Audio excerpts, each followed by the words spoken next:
Hello everyone, welcome back to my channel.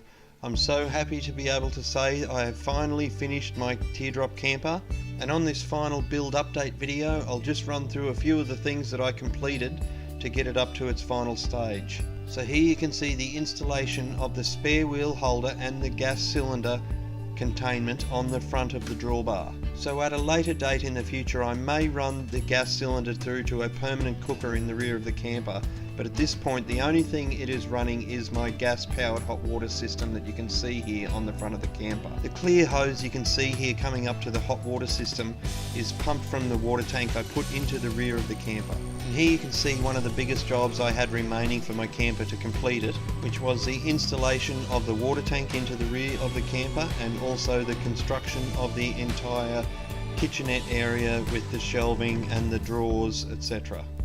And just a quick reminder that if this is the first video you're seeing of my camper, I do have a complete series of videos of everything that I did to build the camper from scratch up to where you see it completed in this video. So if you're interested, go and check out those other videos as well. I first purchased the water tank for the camper thinking it was going to fit underneath the chassis, and it just turned out that it was too big and was potentially just going to get punctured down there, so I ended up building it into the cupboard system within the kitchenette area, making sure to put the tank back far enough so that the weight of the tank was almost directly over the axle of the trailer. Under that sink area is access to the filling point for the tank, and also all the plumbing that runs from the tank up to the tap and also goes down through the flooring up to the front to run water to the hot water system.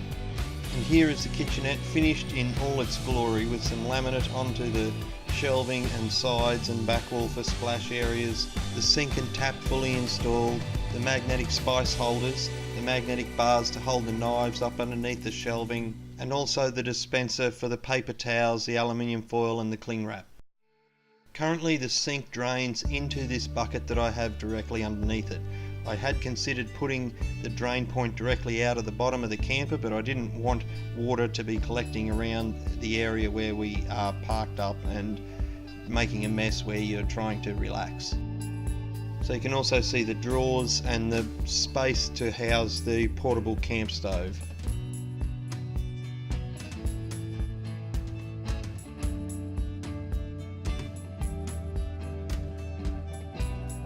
When I built the camper, the initial idea was to construct the internal sleeping area to the exact dimensions of a double-sized mattress, so that when I came to this point I was just able to go out and purchase a double camp mattress, and it went directly in and fit perfectly within the space. And the cushions that I got that were rather appropriate that I scored on eBay.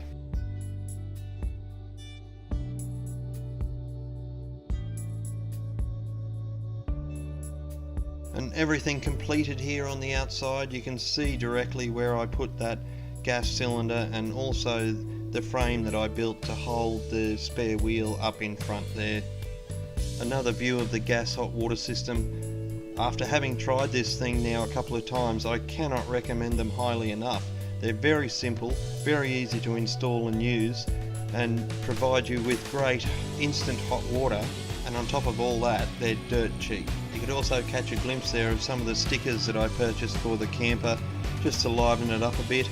The ones that are on the side of the camper say "Built Not Bought," which became the motto for this camper since I put so many man hours into it, and it really did pay off in the end.